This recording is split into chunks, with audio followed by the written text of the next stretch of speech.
It's Thursday, April 9th. It's Cale again, and we're reaching out to you through social media and through these recordings, given that we're all at home right now, or should be, making sure that we're not spreading the virus. I'm only out because I believe it's important that as someone running for Congress, we reach out to you in your homes. And I do have my scarf.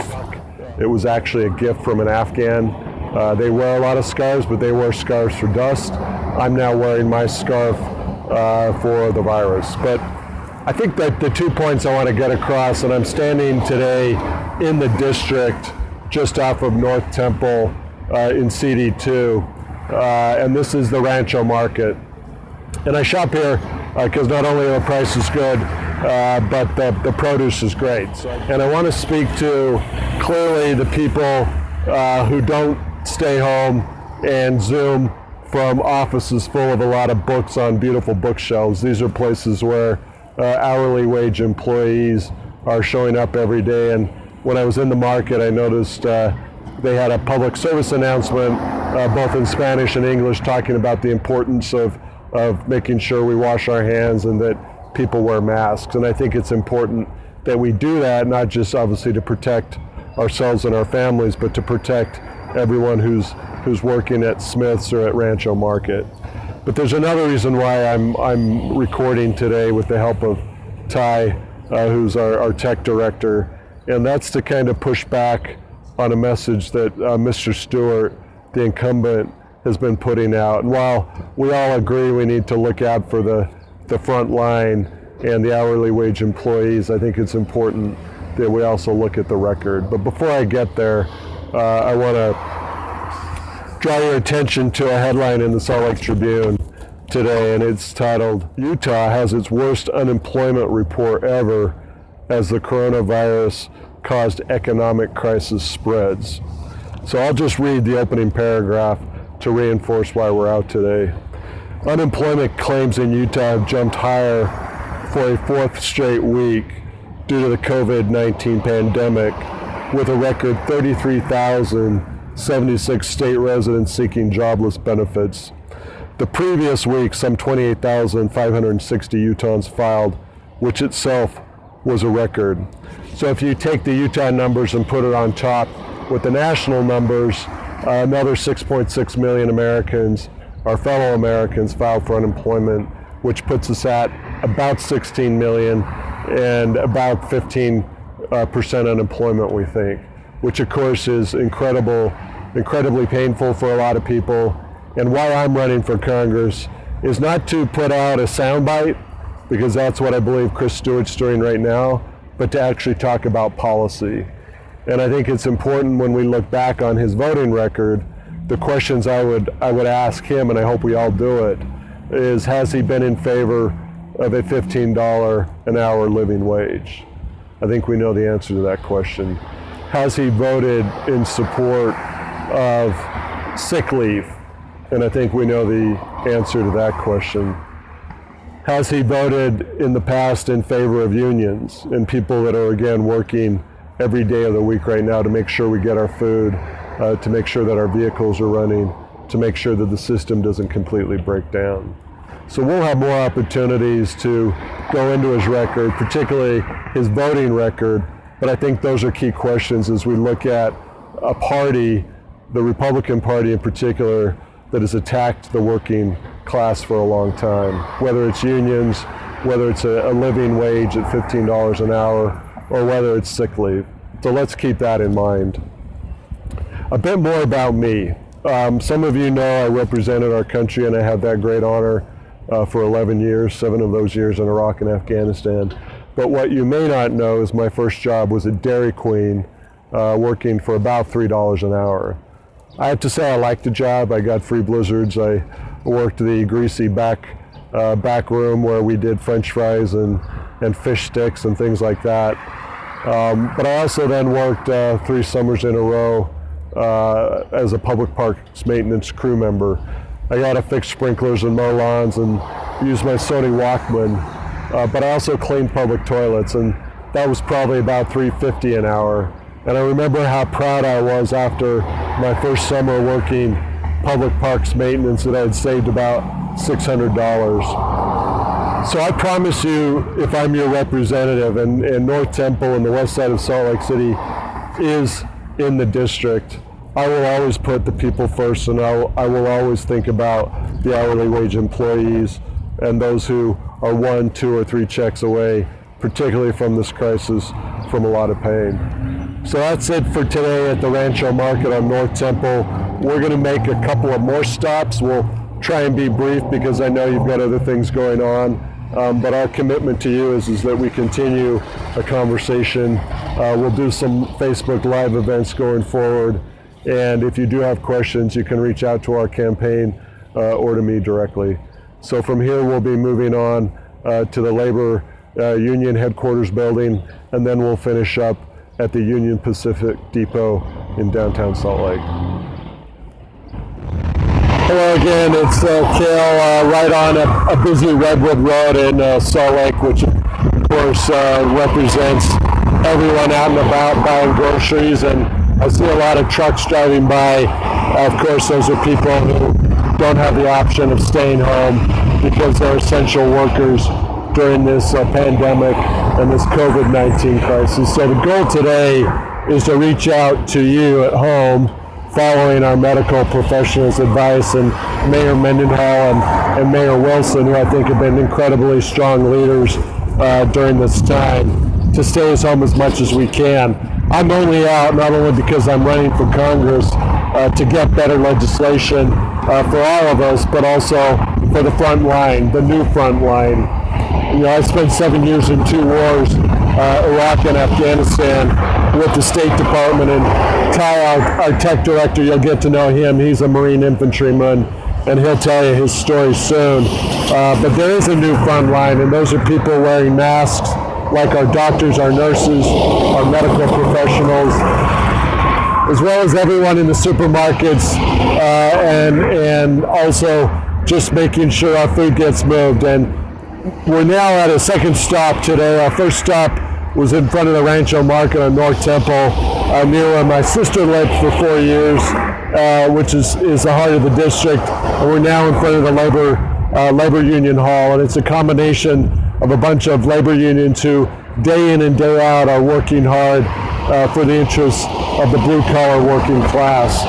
And I want to circle back to what I started with, which is Chris Stewart putting on his Twitter account, a message about we need to keep them in mind.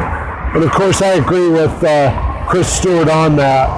But beyond agreeing with him, we need to go to the record. We need to hold him accountable on votes in Congress. And I started by asking the question that I'll repeat. Has Chris Stewart supported a $15 an hour working living wage? And I can bet you we'll go back over 8 years and he has not. Has he supported medical leave, sick leave for the laborers, for the hourly workers? And I can bet our bottom dollar he has not. Has he supported labor unions? I know that's not true because he's attacked labor unions even during this pandemic.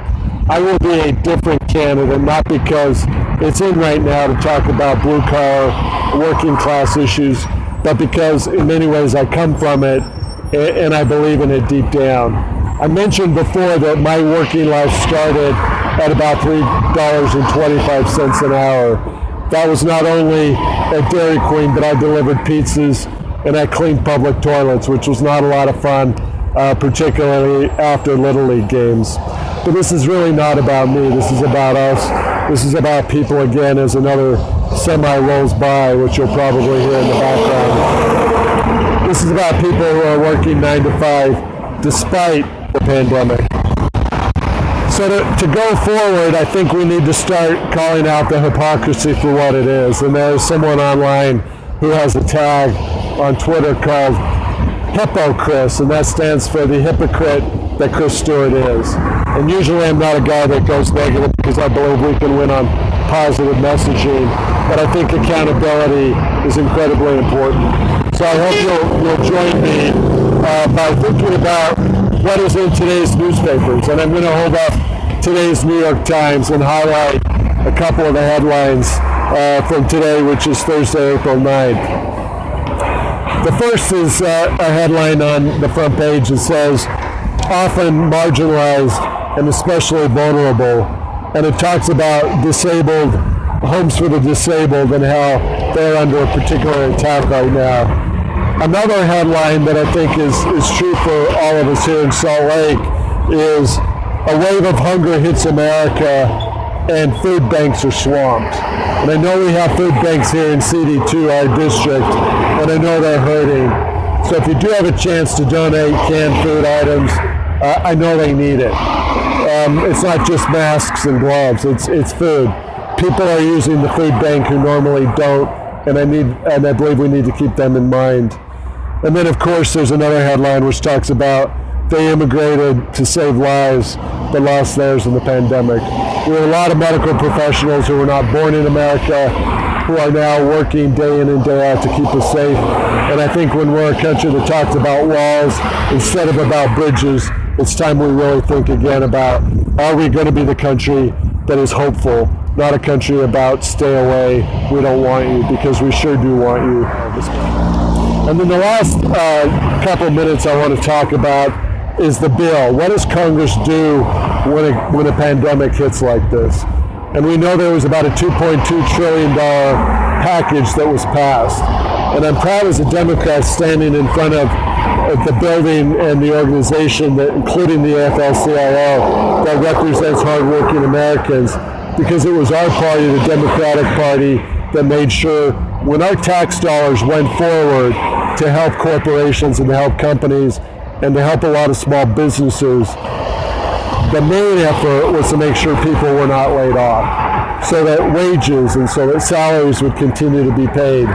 But as of April 9th, we're finding that there are people that are still not getting the unemployment they deserve, and there are people like minority-owned businesses owned by women and veterans that are having a harder time getting those loans because they're, quote, what's called underbanked.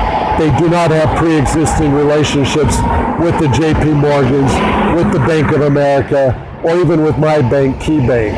I got an email when the pandemic hit, because I'm a pre-existing customer, asking, hey, we're going to be here to help.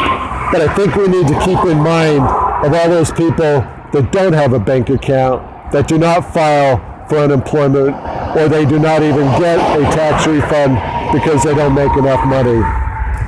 So that's enough about the trusty New York Times, but I'm a big believer in real news. I'm a big believer in facts, and of course, I don't often buy the hard copy, but I subscribe regularly. And at a time like now, I'm going to be talking about the powerful and important role that our media have.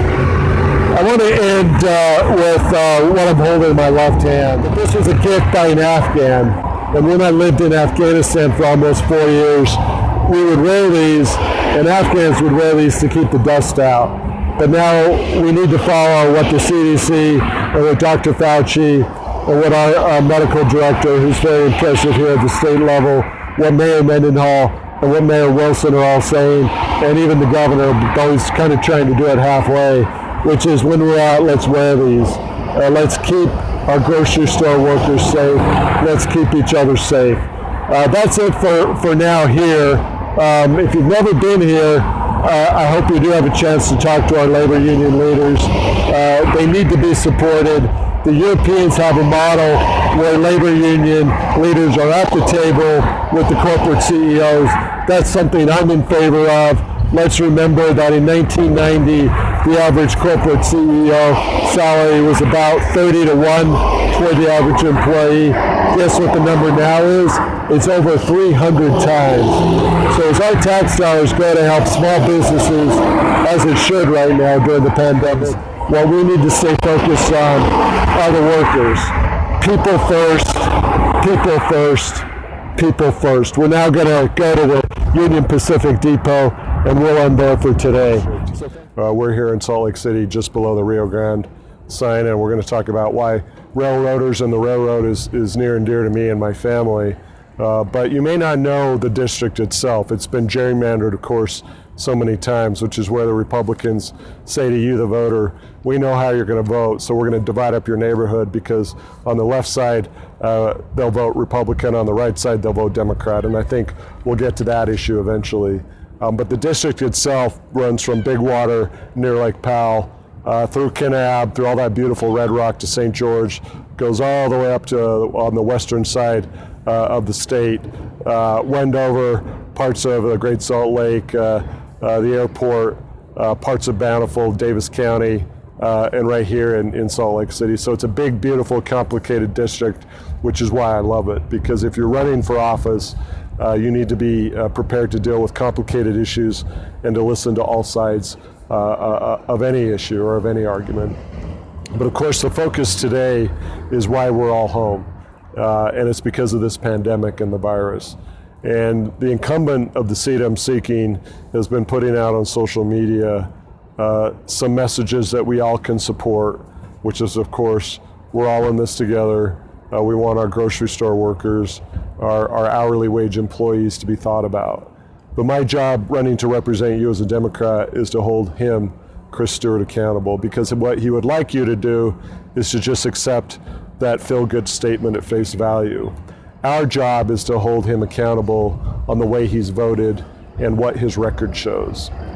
But before I go there, I want to describe a little bit about what's in the local newspaper today. But this is today's Salt Lake Tribune, Thursday, April 9th, and I'll highlight a couple of the headlines. One is that our state legislators seem like they may be trying to take power away from our very able and very effective mayors, Mayor Mendenhall here in Salt Lake City and Mayor Wilson for the county, Salt Lake County.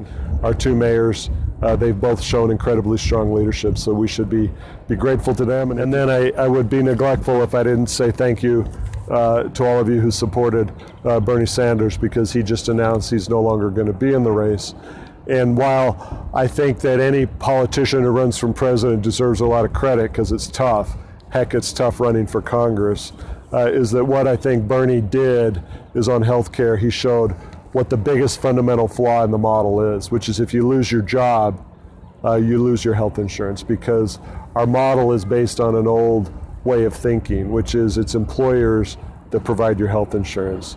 And I think going forward, we'll have, I think, a healthy debate about what our country can do better to make sure that the Affordable Care Act, which President Obama and we Democrats put out there, is strengthened and not taken away. And we should know that our government right now, the Trump administration, is paying lawyers with our tax dollars to try and weaken the Affordable Care Act. So if you're afraid of losing your job, and we're probably about at 15% unemployment right now, and that's going to go up, I hope you're thinking about which party for many years has fought for better health care, for more health care coverage, and to Bernie's point, to make sure that our social safety net in the United States and in Utah is not weak, but that it's strong. And I think what this virus has shown is how brittle, in some ways, our social programs are. And is that something that makes us feel like it's okay? As someone running for office, I believe not. I believe we need to make our social safety net stronger so that we don't get into a situation like we are today. Why am I here in front of this famous, historic rail depot? It's because my grandpa was a railroader for about 45 years with Union Pacific. We like to say in our family he started at the back of the train, and it took him a few decades to move increasingly up toward the front of the train. But again, I think it's important we think about the people today who are not staying at home because they can't. They're essential workers, they're moving our food, they're making sure we can go to the grocery stores and buy the products we need to stay fed. And that's the main message today. It's less about me and more about them. But the other side of that is that, as I mentioned, what this district represents, it's big, it's got Red Rock, it's got urban areas, it's got rural issues, but it's also got a lot of my family roots, and there will be a time when you hear more about that.